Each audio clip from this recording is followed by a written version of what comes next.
Blog Talk Radio.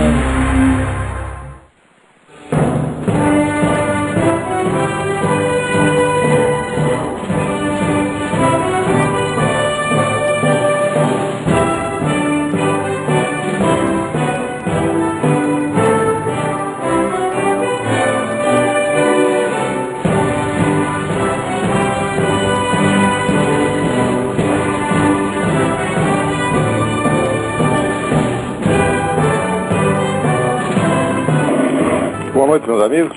Estamos aqui de volta. Iniciamos nosso programa, invocando novamente a Santíssima Virgem Maria e o Santo Padre Pio de Pietrelcina, para que intercedam junto a Deus, para que não se cometa nenhuma injustiça nesse programa. Falar em justiça, está aqui, recebo da Associação Vilas da Penha, Eduardo Mazer, presidente da Associação dos Moradores do Condomínio Residencial Vilas da Penha, uma comunicação aqui. Seguinte, através da justiça vencemos a primeira briga contra um dos tentáculos do Partido da Estrela. Essa vitória fechará essa enganação chamada Bancoop, ligada ao seu Berzoini e ao PT. No mais, trará à tona todas as falcatruas dessa turma para conseguir dinheiro para comprar outros deputados, pessoas e consciências. Aqui inicia-se uma verdadeira revolução nesse país. Inicia a revolução dos homens honestos e íntegros em busca de justiça e cidadania. Muito bem, seu Eduardo Mazer, é assim que se faz. Eu sempre achei que a justiça é um dos recursos mais formidáveis à disposição do cidadão. Às vezes não adianta você ficar falando, berrando, você tem que agir. E o instrumento normal de ação, numa democracia, só tem dois, na verdade. Ou você vai pela militância política ou você vai pela justiça. A militância política requer muito dinheiro, a justiça requer um pouco menos. Então, é o recurso do cidadão. Parabéns, Eduardo Mazer, parabéns, moradores do condomínio residencial Vilas da Penha. Também aqui outra carta notável que eu recebi aqui, do Alexandre Ribeiro. Carlos Olavo, peço umas informações se as tiver. Existe algum serviço de recrutamento de estrangeiros para lutar pelo governo da Colômbia ou de Israel? Não sei se vier ao caso dizer, mas avaliando-me, entendo que não me resta outra maneira de servir o que é bom, a não ser como soldado. Alexandre, eu não sei responder a sua pergunta, mas você está de parabéns. É um negócio fabuloso.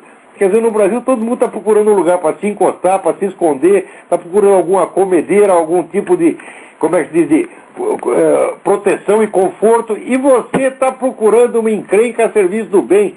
Eu vou pesquisar esse negócio para você, Alexandre, não garanto que vai conseguir, mas tinha que ler a sua carta aqui, porque, olha, aí um brasileiro notável, Alexandre Ribeiro, né?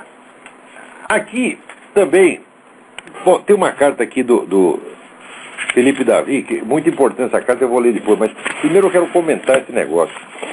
O senhor presidente da República disse que o prêmio Urso de Ouro, dado ao filme Tropa de Elite, vai projetar outro Brasil. Olha aqui, vai projetar os problemas do Brasil, mas também vai projetar as deficiências, vai mostrar para todo mundo que o Brasil não é apenas um país com um lado ruim. O Brasil tem coisas ruins, o Brasil tem coisas boas como qualquer país do mundo. Fala, bom, não é bem assim, né, senhor presidente? Primeiro, o filme é muito bem feito, ninguém nega, mas o filme só mostra merda, tá certo? E, na verdade, esse prêmio deveria ir para o senhor, porque se o rapaz, o tal do Padilha, é autor do filme, o senhor é autor da merda. Não é só o senhor, também não vamos fazer injustiça, tá certo? O seu antecessor, Fernando Henrique Cardoso, também foi maravilhoso. Eu me lembro do ministro dele, o Zé Gregório, né, toda hora passando a mão na cabeça de bandido, né, soltando sequestrador, né, mudando... tinha aquela lei que a aeronáutica podia abater avião de narcotraficante na Amazônia. O Zé Gregório sentou em cima dessa lei durante 8 anos, não deixou passar. Quer dizer, passavam os aviões dos narcotraficantes, né, narcotraficantes, contrabandistas, tudo que não presta passava. Agora, a lei não passava, né? Depois parece que passou, mas também tem uma certa dificuldade para poder aplicar a lei. É um problema que esse negócio já vai fazer, vão completar 16 anos nessa lenga-lenga, né?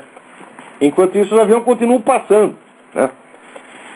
Agora, aqui eu tenho uma estatística, né, feita aqui pela Associação Brasileira de Jornalismo Investigativo, ABRAGE, que mostra, né, a evolução da arte do homicídio no Brasil. O Brasil não é só o cinema que evolui. A área do homicídio evolui muito mais.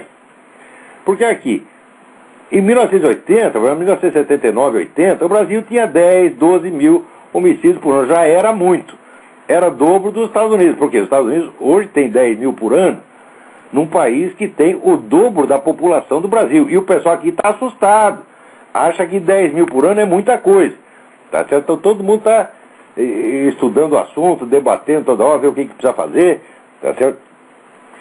Agora, no Brasil, estava na base dos 10, 12 mil em 1980. E daí, assim, enquanto durou a maldita ditadura, cresceu um pouquinho, né? Mas depois que veio a tal da democracia, que veio, né, a Constituição Cidadã do senhor Ulisses Guimarães, o negócio assim subiu, parece um foguete. Olhe lá, né, na página da www.abrage.org.br. O VUP, né, até passar o limite dos 50 mil homicídios por ano, né, em 2003, segundo ano do mandato do senhor Lula, né. E no ano seguinte baixou assim um tiquinho, mas ainda continua na base dos 50 mil.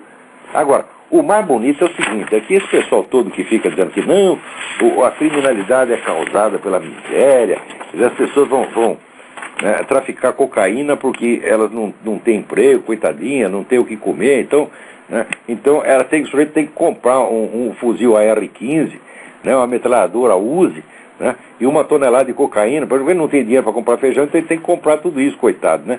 Comprar cocaína, comprar metralhadora, comprar o fuzil e vender cocaína na praça, né? Então, é claro que essa teoria de que a miséria causa criminalidade, isso é uma empulhação, mas uma empulhação total. E olha aqui, olha que beleza, se você pegar aqui, né, em 1996, né, as regiões sul e sudeste somadas tinham 67% dos homicídios. O resto dividido, centro-oeste, norte, nordeste. Quer dizer, as regiões mais pobres é onde se mata menos. A gente começa a ganhar dinheiro. Eu tenho vivo dizendo que você não pode dar dinheiro na mão de idiota. Tá? Põe dinheiro na mão do cretino, ele começa a fazer merda. Tá? Então, o que causa a criminalidade não é a miséria. Não é a miséria de maneira alguma. Isso se confirma mais ainda. Estatística depois, comparando 2005. Né? Somando aqui, região sul e sudeste, também vai dar aqui 57%. O resto divide aqui no Nordeste, aumentou um pouquinho. Né? E mais ninguém vai dizer que o Nordeste ficou mais pobre nos últimos anos. O Nordeste progrediu nos últimos anos. Então, a criminalidade aumenta na medida em que você tem um crescimento econômico, tá certo? Numa sociedade anômica, numa sociedade onde você não tem uma unidade cultural, moral, religiosa, que é a condição básica da convivência humana. Né? Quando Deus escreveu aquele mandamento, né? Ama teu próximo como a ti mesmo, ele não está querendo dizer que isso é só uma coisa que você deve fazer, que é bom fazer. Não, ele está dizendo que isso é uma realidade. Ele está querendo dizer que o amor ao próximo é a base real da sociedade humana. Tá certo? Eu, agora que estou vivendo aqui nos Estados Unidos, eu entendo isso, porque aqui a gente vê, tá certo, o amor ao próximo funcionando no dia a dia. É uma coisa que existe realmente. Os caras aqui têm um instinto de ajudar o próximo, um instinto de solidário. Aí no Brasil não. Aí no Brasil só tem esse instinto quando tem uma campanha na televisão.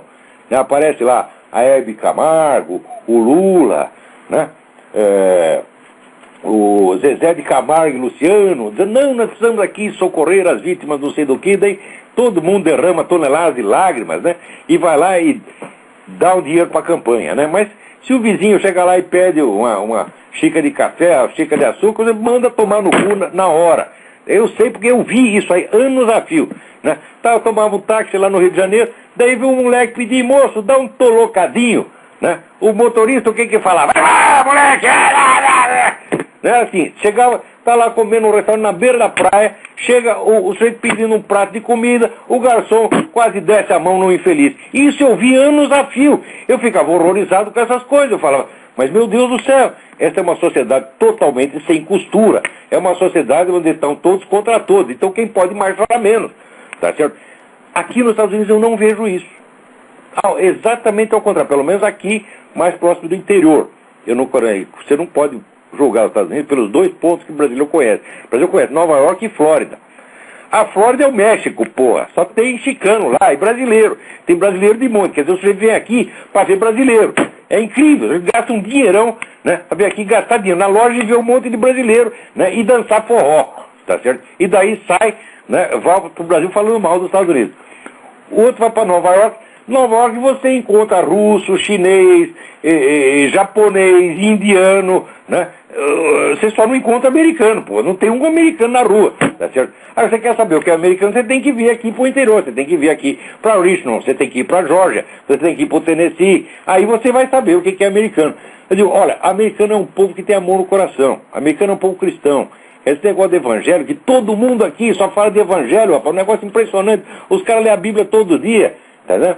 E aquilo não é para se fazer de bonzinho, porque o cara lendo a Bíblia aqui e citando a Bíblia, ele não vai parecer bonzinho, por quê? Porque todo mundo lê. Ele não vai parecer nem um pouco melhor que o outro. Então, a gente vê que o pessoal aqui tem um instinto de solidariedade. Tem igrejinha aqui, às vezes, igrejinha metodista aqui, você de vez em quando vai lá, tem muitos amigos lá, né? Olha, a primeira vez, eu até acho que eu já contei aqui nesse programa, primeira vez que eu fui na igreja, porque foi a primeira pessoa que eu conheci aqui, foi o pastor Simmons. O pastor Simmons era gerente do banco. Eu fui lá para ver o negócio do banco, daí tinha lá um homem gordinho, baixinho, falou, eu sou também pastor da igreja, você vai na igreja. Fui lá. Aquele primeiro dia os caras estavam fazendo a coleta para as crianças pobres do Brasil. Você imagina aqui, isso aqui é periferia de Richmond, é uma vilinha, né, da periferia de Richmond. Nunca passou um brasileiro, primeira vez que eles viram um brasileiro fui eu, né? Nem sabia o que era, não sabia distinguir se aquilo era gente, se era extraterrestre, que coisa que era. Estavam lá fazendo campanha para as crianças do Brasil, tá certo? Eu vejo aqui, toda semana, eles têm lá um negócio chamado Oportunidades para Servir. E metade da igreja vai lá costurar roupinha para criança pobre, vai fazer comidinha para os desabrigados. Eles passam metade da semana fazendo isso. Você não encontra um velho desocupado aqui. As velhinhas aqui, todas as velhinhas, tá certo? Dão o tempo todo dela para trabalho voluntário. É uma coisa maravilhosa. E é maravilhoso você ver também como essas pessoas se comovem quando elas ouvem falar que alguém teve um problema, né? Ah, teve lá uma inundação lá no Arizona, sei lá, no Rancho Park, entendeu? As velhinhas aqui ficam chocadas, dizem, não, precisamos fazer alguma coisa. Quer dizer, é um negócio espontâneo, isso aí são centenas de anos, tá certo, de formação moral. É isto que falta no Brasil. O dia que vocês tiverem isto, vocês vão ter o dinheiro também e vão ter ordem social, o número de assassinatos vai baixar. Agora, se acha que a causa de assassinato é miséria, então você quer primeiro encher todo mundo de grana, tá certo? Ora, mas se o nego é assassino e você dá grana pra ele, o que ele vai comprar? Ele vai comprar armas melhores para matar mais gente, porra. Quer dizer, não reconhecer que o problema do homicídio é um problema de ordem moral e achar que é um problema de ordem econômica já é um pensamento absolutamente monstruoso, tá certo? Mas isso aí se disseminou de tal maneira no Brasil, né, que eu, quando fui morar na Romênia, Romênia é um país 100 vezes mais pobre que o Brasil, tem até leproso na rua, não tinha violência, não tinha homicídio, né? Quer dizer, é uma coisa chocante dizer que a miséria causa homicídio.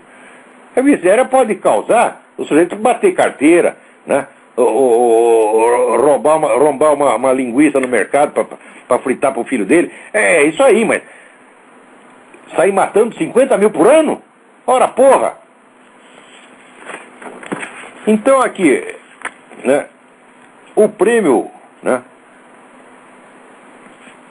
o Urso de Ouro, aqui eu suponho para o senhor o prêmio Amigo Urso, para você e para a FHC, e para seus respectivos ministros da Justiça, tá certo?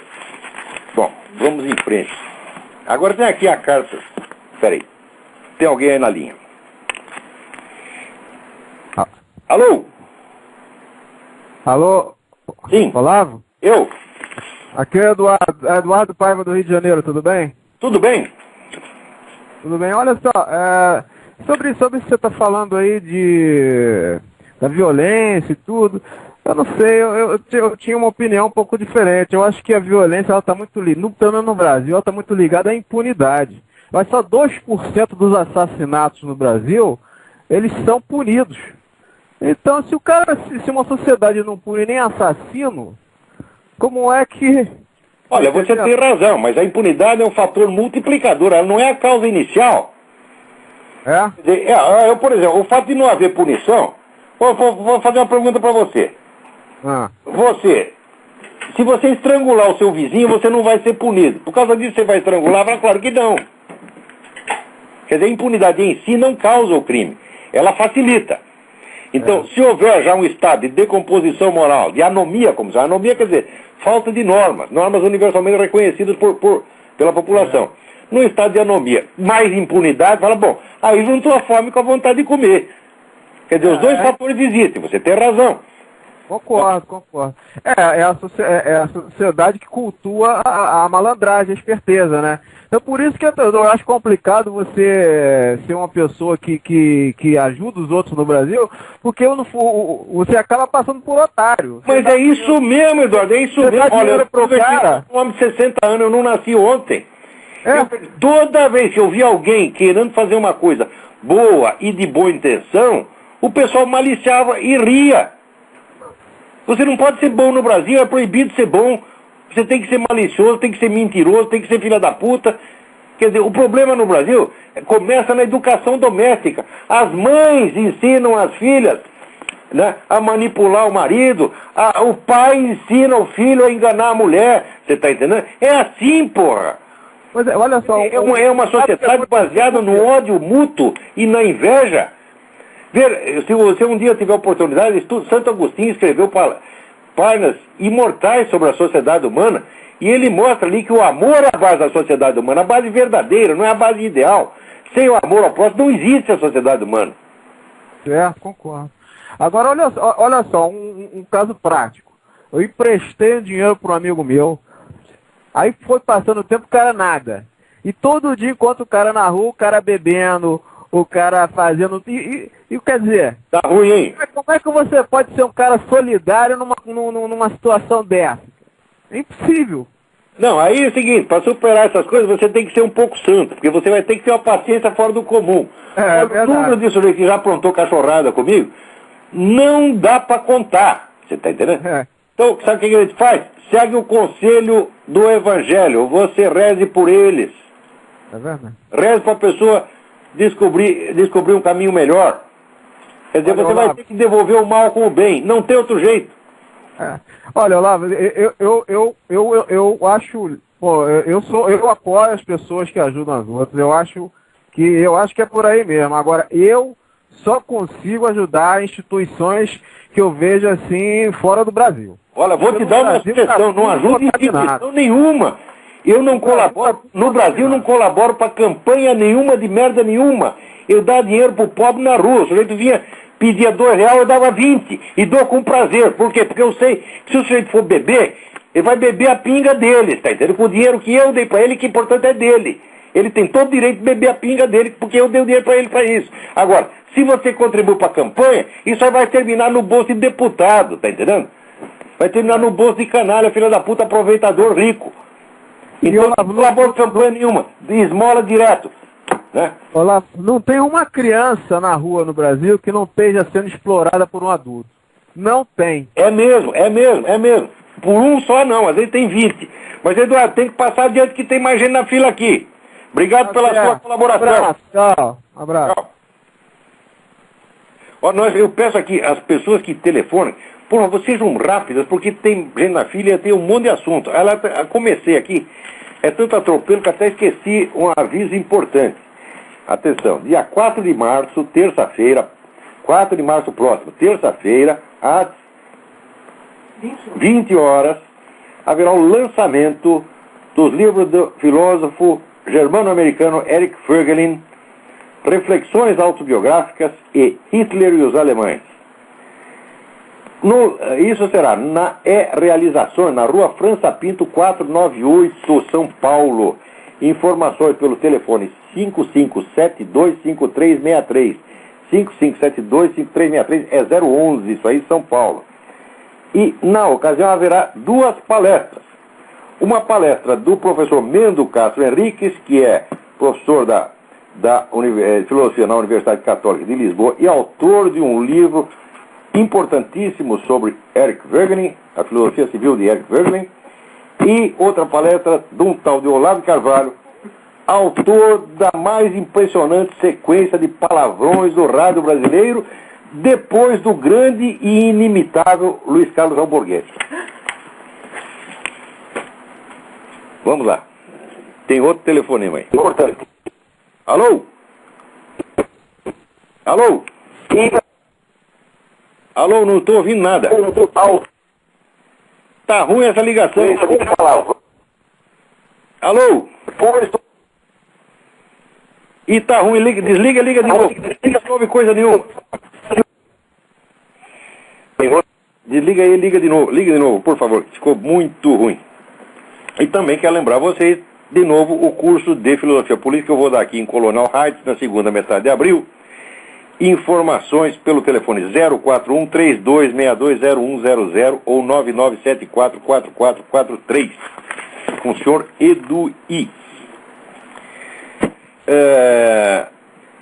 Agora, aqui tem uma carta muito importante do Felipe Davi. Eu queria dar uma atenção especial a essa carta. Ele diz: no seu último Blog Talk Radio, de 11 de fevereiro, você disse que as pessoas do Opus Dei são covardes por ficarem trancadas rezando e não terem feito declarações apoiando quando você denunciava o Foro de São Paulo. Queria entender melhor isso. Você disse que ficou sabendo do Foro por meio de uma pessoa pertencente à obra. Ele não conta? Também era covarde? Muito bem, então vou responder essa parte, depois eu leio o resto e vou responder. Eu fiquei sabendo do Foro por intermédio do meu falecido amigo Dr. José Carlos Graça Wagner, que foi o primeiro sujeito que investigou isso em profundidade. Ele tinha um quarto da casa dele cheio de documentação sobre o Foro de São Paulo. E foi justamente com essa experiência que eu fiquei mal impressionado, não com o Opus Dei em geral. Tenho o maior respeito pelo Opus Dei, acho uma coisa magnífica, foi uma coisa fundada por um homem santo, tá certo?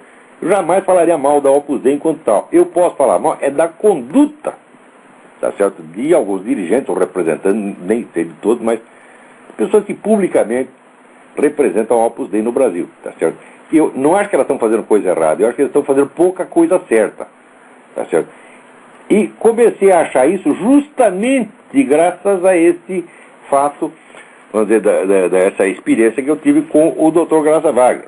Porque esse homem, durante 10 anos, pesquisou e descobriu tudo sobre o Foro de São Paulo, tá certo? E ele queria escrever um livro sobre isso e queria divulgar a coisa. Ele não teve ajuda nenhuma de ninguém. A partir do momento que ele deu uma entrevista a respeito no Diário Las Américas, aqui em Miami, falando do Foro de São Paulo, da conexão possível entre o Foro de São Paulo e o tal do Diálogo Interamericano, que é o think tank do Partido Democrata, a vida dele virou caos, tá certo? Houve uma montanha de processos, mas ele era um homem rico, perdeu tudo que tinha, ficou na merda total, tá certo? E o tempo todo dele, a advocacia, o escritório da advocacia dele tinha um cliente único que era ele mesmo, tá certo? Então ficava o tempo todo se defendendo de processo, ele já era velho, ele e a mulher, os dois velhinhos, foram ficando doente, pum, morreu. Tá certo? Ora, o material que ele tinha já era suficiente para que se divulgasse tudo sobre o Foro de São Paulo em 1995. Ele me pediu a minha ajuda, tá certo? Numa época eu estava viajando para a Romênia, então eu não podia fazer o livro com ele. Mas eu acreditava que, com o círculo de relações que ele tinha, inclusive no Opus Dei, alguém aí iria ajudar, que aquilo em breve seria divulgado. Nada. Silêncio total. Quer dizer, como é que permite, como é que deixa um homem desse sozinho? José Carlos Graça Wagner foi um herói nacional. É um sujeito maravilhoso. Tá certo? É uma das pessoas de maior respeito que eu conheci na minha vida. Tá entendendo? E tudo que eu estou fazendo é divulgar os negócios do Foro de São Paulo e tal. Em parte, vamos dizer, é homenagem póstuma a esse grande amigo que eu tive, tá certo? Agora, o pessoal da Opus Dei deixou ele falando sozinho, Já era para o Brasil inteiro saber. Ora, tem muita gente do Opus Dei que escreve em jornal. Se 3 desses colunistas começassem a falar, na época que eu falei, ou na época que eu falei, ou até antes, que eles têm obrigação de falar antes, tá certo? A coisa teria sido estourada há muito tempo. E te digo mais, Lula não teria sequer chegado à presidência. Tá certo? Daí também, prossegue aqui o Felipe Davi. Quem deveria fazer declarações onde? Em que veículo de comunicação? Estou lhe dizendo. Eu conheço os 4 ou 5 colunistas da mídia que pertencem ao Opus Dei. Tá certo? Tem gente na alta direção de jornais que pertence ao Opus Dei. Não posso dar nome, porque não me cabe meter na vida da pessoa. Mas te garanto que tem no Globo, que tem na Folha, isso aí tem. Procura que você acha. Então, não divulgaram isso porque não quiseram, porque são cagões. Tá certo? Por quê? Que são ignorantes e incompetentes, eu não posso acreditar. Espera aí, deixa eu atender um telefonema aqui, vou parar, depois eu volto. Alô? Alô? Alô? Ih, esse telefone tá ruim hoje, não se ouve nada. Desliga aí, não deu. Vou continuar aqui com a carta do Felipe Davi.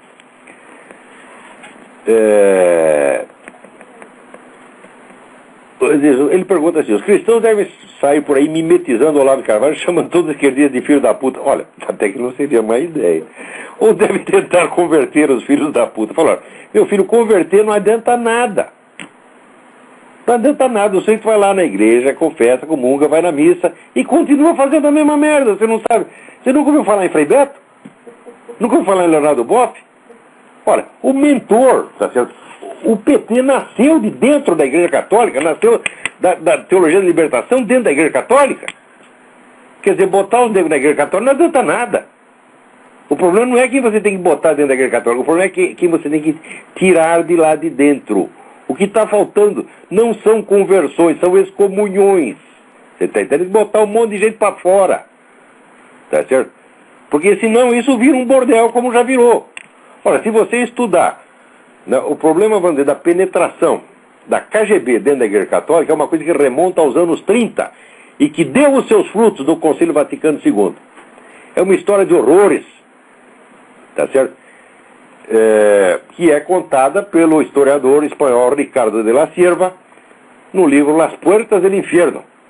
Eu considero um dos grandes livros de história da igreja. Ele escreveu uma trilogia que começa com Las Puertas del Infierno. Tá certo?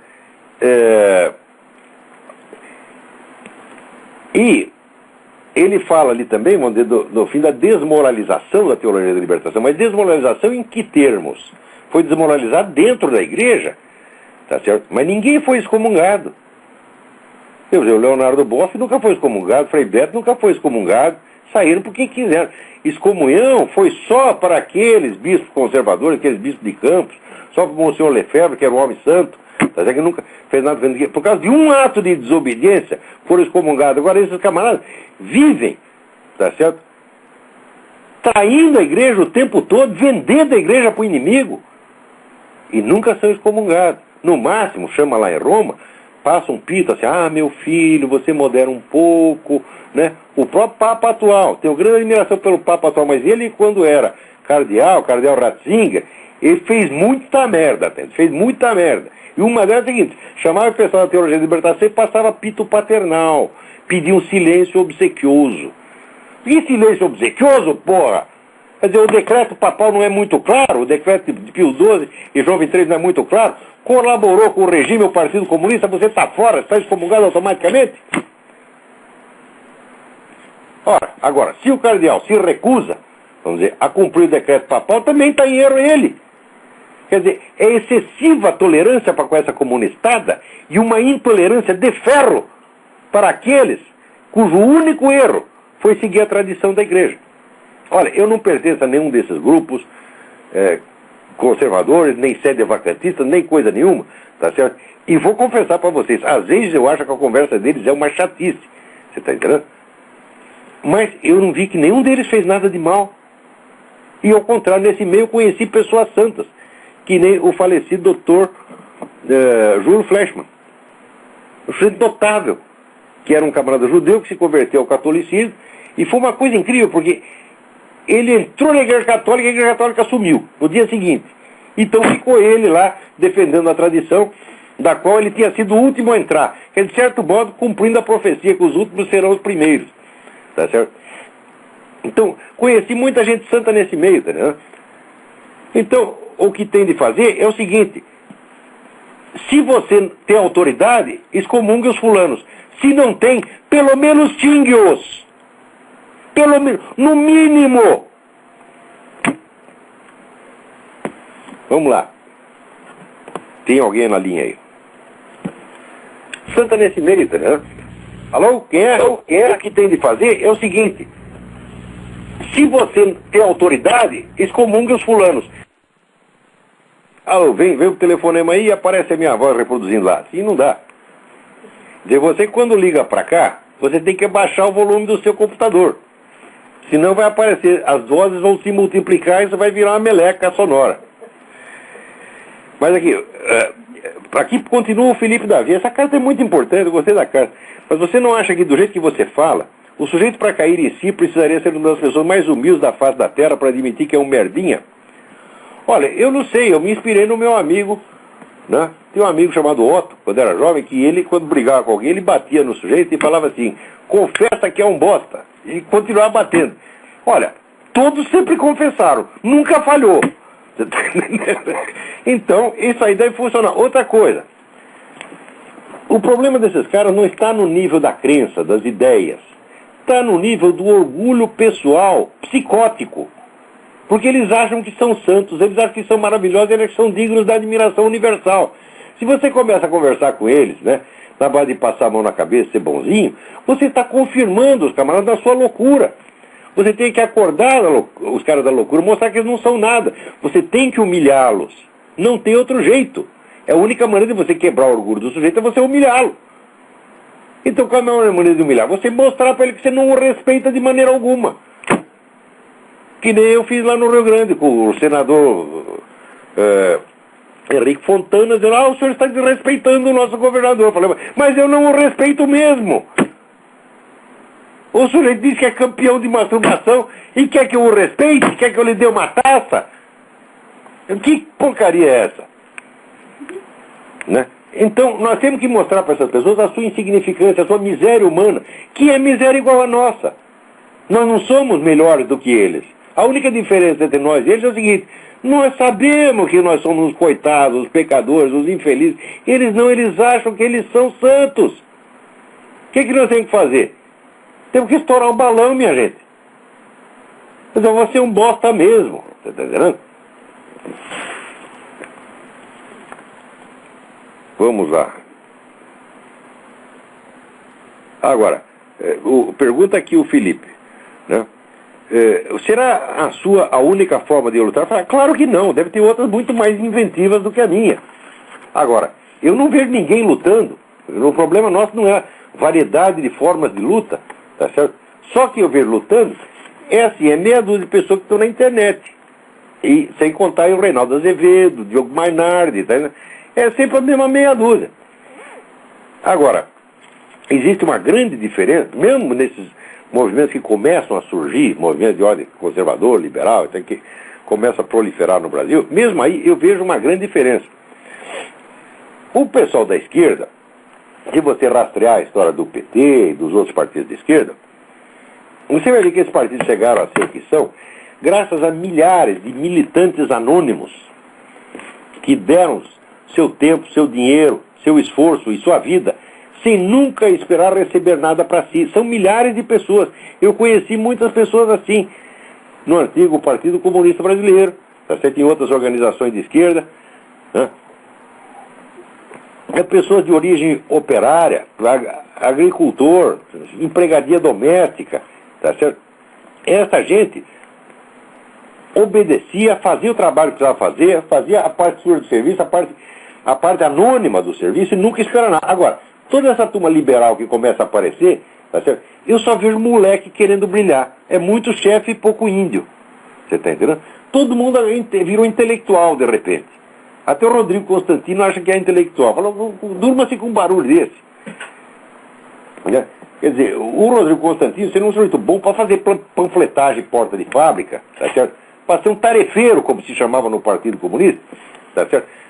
A militância conservadora e liberal também precisa de tarefeiro, mas ninguém quer ser tarefeiro, só tem intelectual.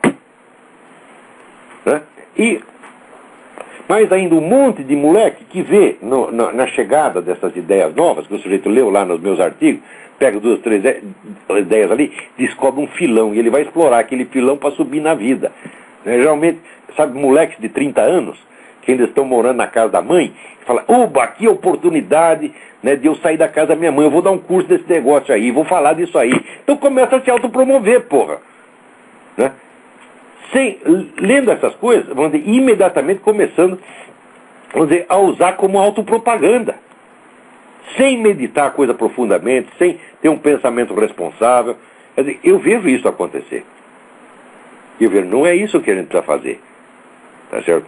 No mínimo, veja, a causa conservadora e liberal, ela é moralmente superior à do socialismo. Por quê? Porque ela não é uma mentira.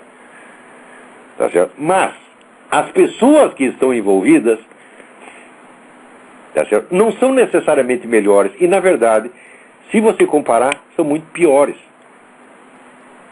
Porque hoje você pode ver muita gente do PT enchendo os bolsos de dinheiro, né? A turma do MST, né? Nadando em verba pública, etc. Mas durante 40 anos esse pessoal se esforçou sem esperar nada. Eu conheço muita gente que, acreditando em socialismo, deu a vida, deu o seu tempo, deu o dinheiro que não tinha. Não tinha o tal do dízimo partidário, que o senhor dava 10%. Né? Essa gente dava dinheiro. Agora, se você pega o pessoal conservador, liberal, empresário, vou contar uma coisa para vocês.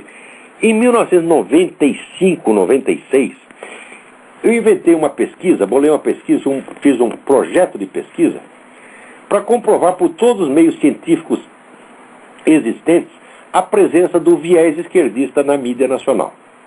Era uma coisa facílima de comprovar cientificamente pelos mesmos métodos que são usados aqui pelo Media Research Center.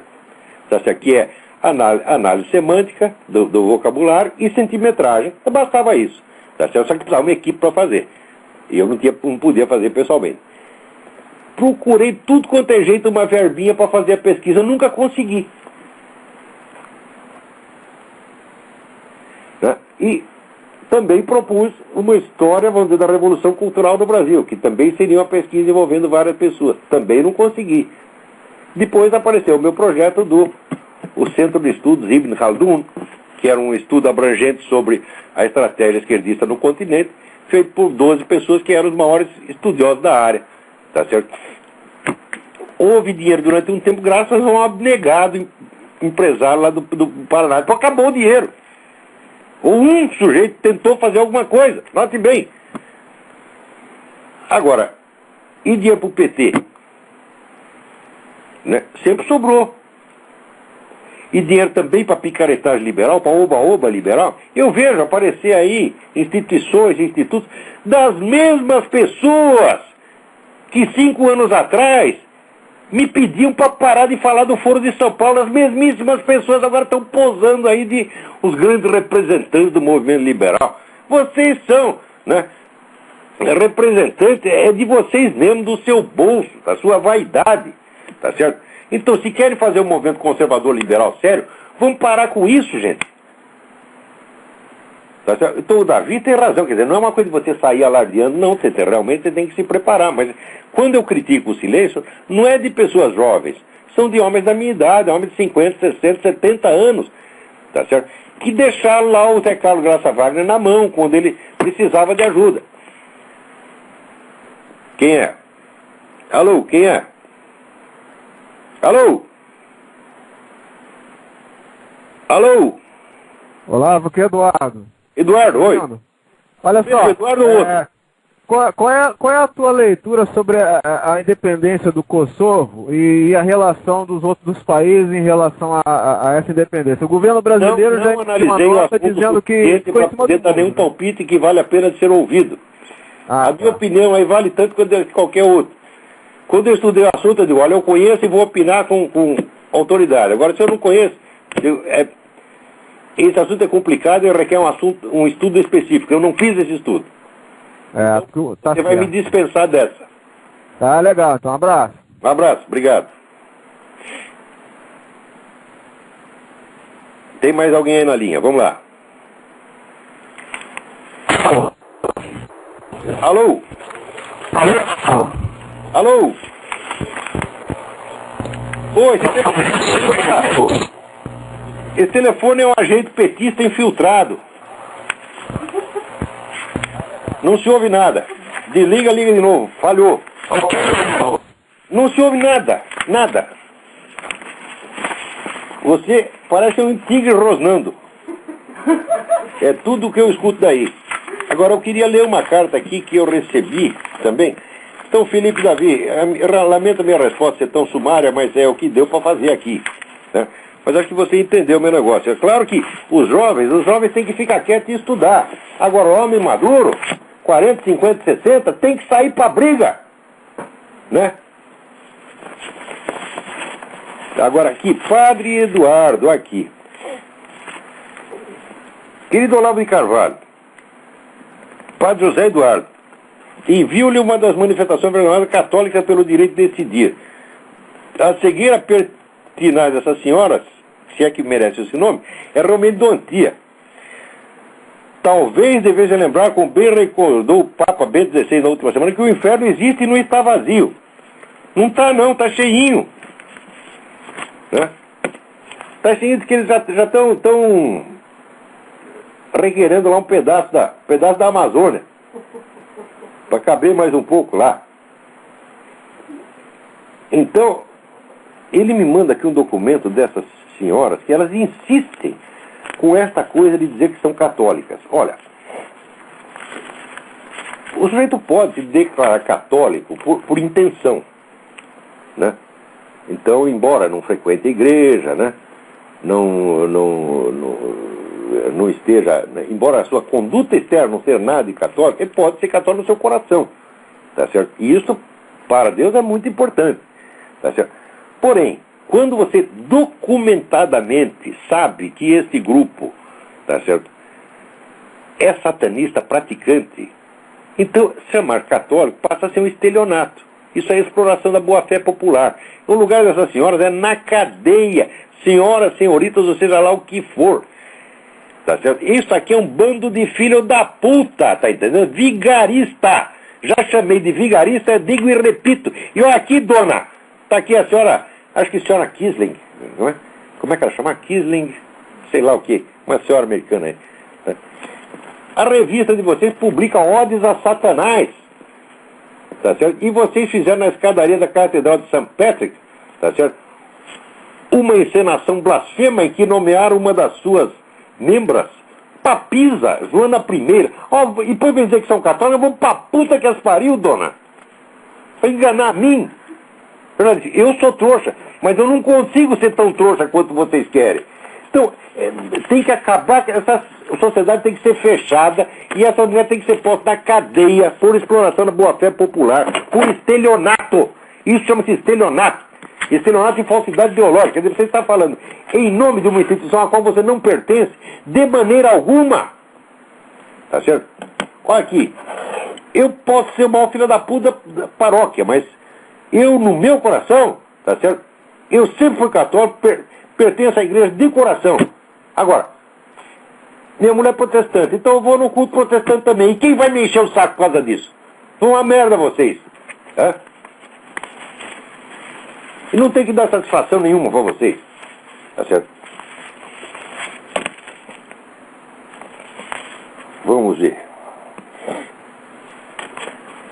Agora aqui o Miguel Rosa escreve aqui: desde o tempo que descobriu Ortega y Gasset, 25 anos atrás, que não tinha tanto prazer numa leitura como a sua me tem proporcionado. Muito obrigado, Miguel. Sou combatente por pura intuição, que não por erudição, do pós-modernismo que nos invadiu desde as nossas casas, nas discussões familiares, a literatura mais abjeta ou mais considerada. Temos esse combate em comum. Por isso escrevo para dar o meu contributo modesto e possivelmente impróprio, já que o português do Brasil evoluiu de forma diferente. Assim, vejo que escreve recorrentemente malgrado, com L, com significado de apesar de, não obstante. Em português de Portugal só existe mau grado e bom grado, com U. Mau grado e bom grado. Não existe mau grado nem ou bem grado. Ignoro suais autores. Olha, isso já se tornou costume no Brasil. Tá certo? Se eu pudesse, eu adotaria a norma portuguesa em tudo, porque Em Portugal ainda se fala português. No Brasil se fala uma coisa que eu não sei mais que raio de coisa é. Você está entendendo? Mas, infelizmente, esse é o idioma dos jornais nossos. Então eu sigo muitas vezes, né, aquilo ou por automatismo, tá certo? Que eu também sou uma besta quadrada e me deixo Maria vai com as outras, tá certo? Muitas vezes me ferrei, falei besteira por simplesmente acreditar passivamente no que se dizia. Né? Eu lembro quando eu acreditei naquela história do Papa de Hitler, do livro do John Cornwell, né? Que era um livro que tem um monte de mentira, mas eu li o livro e acreditei. Achei que o sujeito era de boa fé. Depois descobri que era um charlatão, que ele nunca tinha feito pesquisa nenhuma, que ele tinha ido 2 vezes na biblioteca do Vaticano e ficou 20 minutos lá. Tá certo? Também, né, aquele tal do Júlio Chiavenato, que fez aquela pesquisa sobre a Guerra do Paraguai, falava horrores do governo imperial do Brasil, horrores. Eu li aquilo, fiquei impressionadíssimo, de cabelo em pé, acreditei naquela merda toda. Daí apareceu um outro historiador que fez o livro, esqueci o nome do outro historiador, o livro chamado Maldita Guerra, em que ele fazia o reexame de cada coisa, a afirmação do Chiavenato, e era tudo furado, tudo mentira, tudo propaganda. Então, olha, a gente não pode acreditar na maioria jamais, sobretudo quando a maioria está infectada dessas ideias esquerdistas e tal. A gente nunca pode aceitar, vamos dizer, a opinião dominante em nada, não pode acreditar nela. Eu vejo, no capítulo final do meu livro, Jardim das Aflições, eu vejo que eu ainda estava impregnado de uma visão brasileira, preconceituosa a respeito dos Estados Unidos. Metade da realidade americana eu ignorava. Por quê? Porque não se falava dela no Brasil. Então eu via, por exemplo, claramente, vamos dizer, a influência maçônica na formação americana, os membros da primeira Assembleia Constituinte eram todos maçons, etc. Eu vi isso. Mas a força do cristianismo desses maçons eu ignorava completamente. Então o meu último capítulo vai ter que ser... Não que o que está ali está errado, mas está faltando coisa, que eu depois, se algum dia for republicar esse livro, eu vou fazer mais um capítulo, né? Que pelo menos vou ter que dar um resumo ali do livro do Benjamin Morris, do caráter, natureza cristã das instituições americanas. Quer dizer, a força do cristianismo aqui era muito maior do que eu, com as minhas leituras, mesmo tendo viajado aqui várias vezes, podia ter percebido. Foi só morando aqui é que eu vi a força dessa tradição ainda aqui. Então, se eu já cometi esses erros muito maiores, por que não vou cometer mais esses? Todo mundo no jornalismo brasileiro escreve malgrado, a gente segue também, né? Eu nunca fui conferir a ortografia das minhas palavras uma por uma. Em geral eu acerto, tá certo? Raramente se assinala algum erro, mas eu acho que você tem razão, né? Agora, eu vejo o seguinte, em Portugal o pessoal sabe escrever. No Brasil, o melhor colunista que tem, qual é o jornal mais vendido no Brasil? A Folha de São Paulo. Quem é o melhor colunista? João Pereira Coutinho, escreve maravilhosamente. Escreve maravilhosamente porque é português. Você está entendendo? Porque se fosse brasileiro já estava fazendo merda. Porque a literatura no Brasil acabou. Vamos lá, tem mais alguém aí? Alô, Lavo.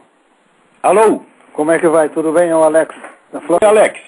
Tudo bem. Olha, eu tentei procurando aqui o documentário sobre o documentário que o Collor fez aqui em 93. Aquele negócio do Collor, esse é muito importante. Você descobriu? Eu tenho que ver com alguém que morava aqui nessa época aqui para ver se lembra do canal que foi apresentado. Nessa época até o Luciano do Vale tinha um canal de televisão aqui também, tentou aqui o negócio aqui. Mas... E esse canal passou? Esse canal exibiu esse documentário? Esse canal passou, que é um canal que eles apresentam programas de todos os países, né? O Luciano do Vale, você falou?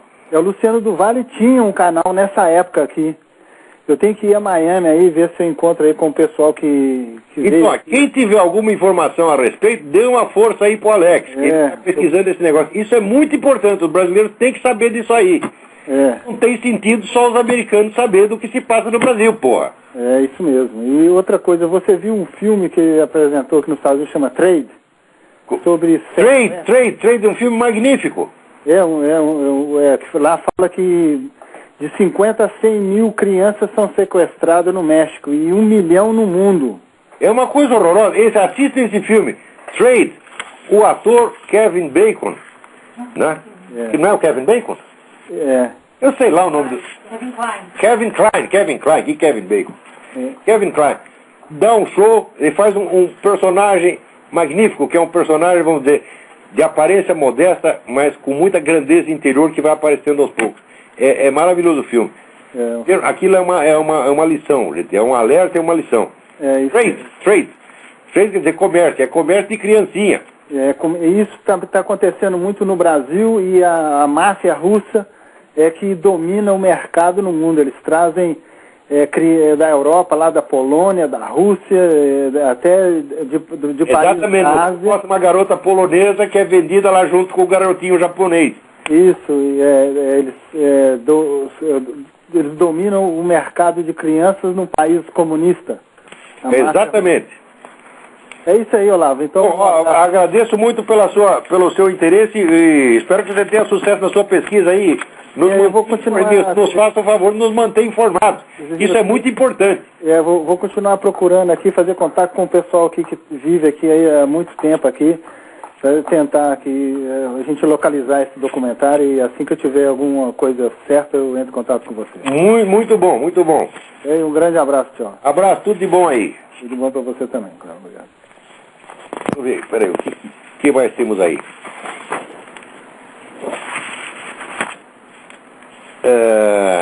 Olha aqui, o Cassiano me manda aqui um lembrete muito importante, em que ele fala de um discurso de Lenin, de 29 de junho de 1913, em que o Lenin, né, fala do aborto, e diz que o aborto é um dos sinais da decadência capitalista.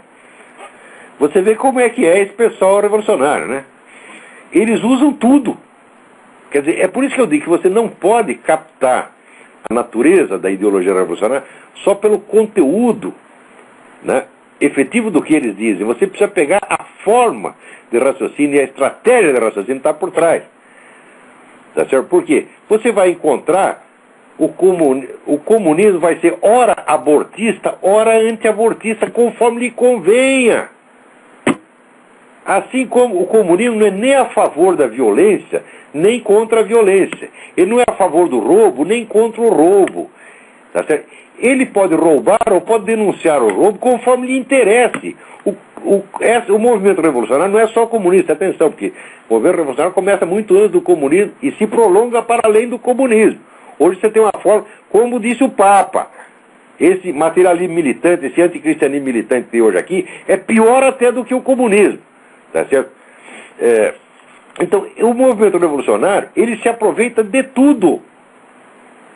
Quando ele vê que tem um tipo de crime que ele não está praticando no momento em que não lhe interessa, então ele acusa, né, o adversário. Agora, se aquele crime passa a lhe interessar, ele comete aquilo e continua acusando o adversário. É sempre assim.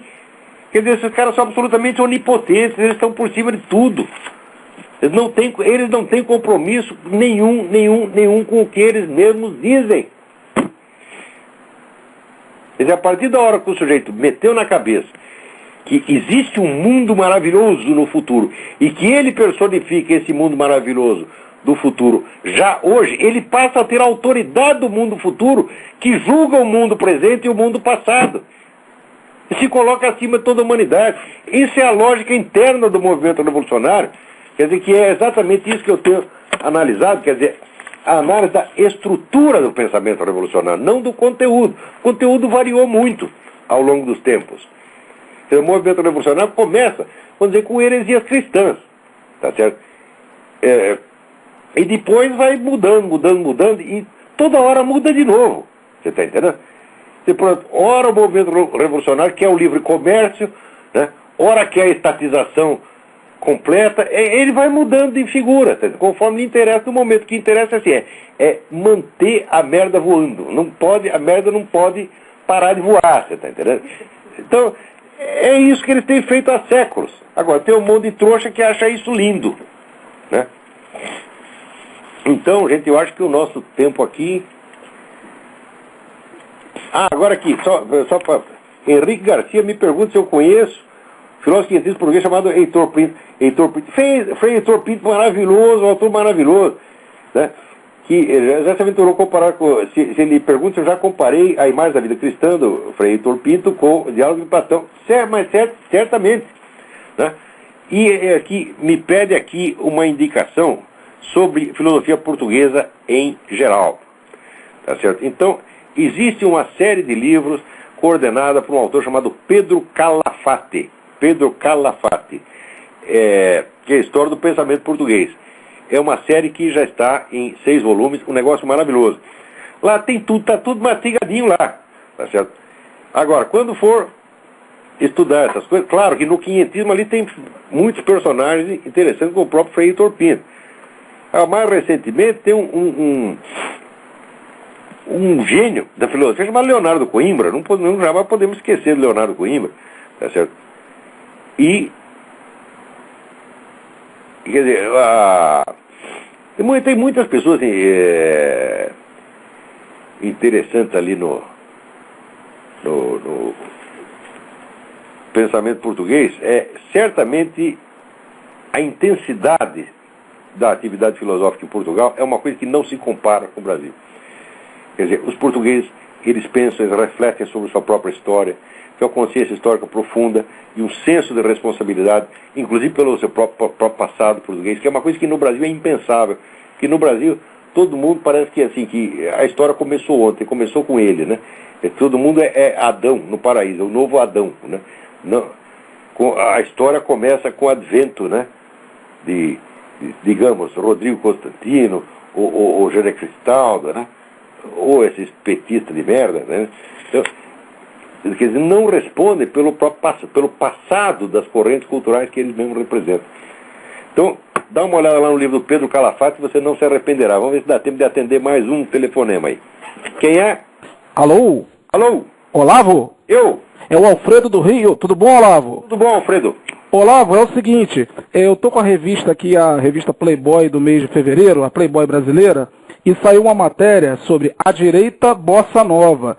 Então essa matéria, Olavo, é o seguinte, ela mostra que são filhos de velhos políticos brasileiros, né? O Rodrigo Maia, filho do César Maia, o Paulo Bornhausen, filho do senador Bornhausen, do PFL, né?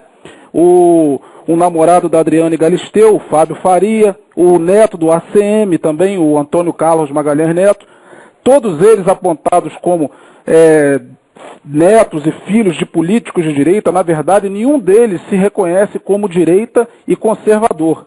Todos eles, na verdade, se consideram liberais no sentido de comportamento. Eles só admitem o liberalismo, o conservadorismo na questão econômica, mas comportamental, todos eles são extremamente liberais, como qualquer político de esquerda. Mas é exatamente, pessoal, vamos dizer, isso é parte integrante do movimento revolucionário, quer dizer, o pessoal que quer realizar todo o programa cultural e civilizacional da esquerda, só que quer fazê-lo pelo livre mercado. Exatamente. Não varia, porque Lenin também usou o livre mercado quando lhe interessou. Exatamente, Olavo. Então, quer dizer, nós não temos direita, representante de direita e conservador na nossa política brasileira, Olavo. Infelizmente. Pois aí é que tá, o pessoal quer conservar apenas a sua posição social. O filho, revista Playboy do mês de fevereiro brasileira, você vai ver a declaração do Paulo Bornhausen. O filho de César Maia, nós estamos a pé mesmo, Olavo. Estamos mesmo abandonados em representação política brasileira. A luta mesmo vai ser feita mesmo na internet e Tem que começar pela luta cultural e moral. Cultural, moral e religiosa. Ok. Não é no campo político ainda. No futuro será político, mas agora não. Olavo, foi um prazer te conhecer. Como o meu amigo Andrei Pleixo. Andrei Pleixo é um filósofo.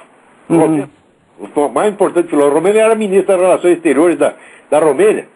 Uma vez ele chegou para mim, puxou num canto e disse: olha aqui, nós temos que restaurar o movimento conservador com a ressalva de que não há mais nada para conservar. Pois é, exatamente. Olavo, eu tenho aprendido muito com você nesses últimos alguns anos, há uns 3 anos para cá. É um prazer te conhecer, viu? O prazer é todo meu. Muito Eu estou obrigado. ligando, na verdade, do meu telefone fixo da minha residência, porque eu tentei ligar aqui de um sistema VoIP que não consegui falar com você. Era aquela ligação que você falou, deve ser um telefone, uma infiltração de algum petista, né? Mas não sou petista. Parecia nem... um tigre, rapaz. Mas eu vou, semana que vem eu vou tentar melhorar aquela ligação VoIP, mas eu estou ligando aqui do meu fixo aqui. Eu precisava falar com você. Obrigado, obrigado. Um prazer e muito prazer mesmo. Um abraço. Eu peço desculpas a todos cujos e-mails não foram lidos e comentados, e a todos que não conseguiram falar. A gente está fazendo o que pode, gente. Vamos continuar nos esforçando. Vamos ver o que dá. Então, muito obrigado a todos e até a semana que vem.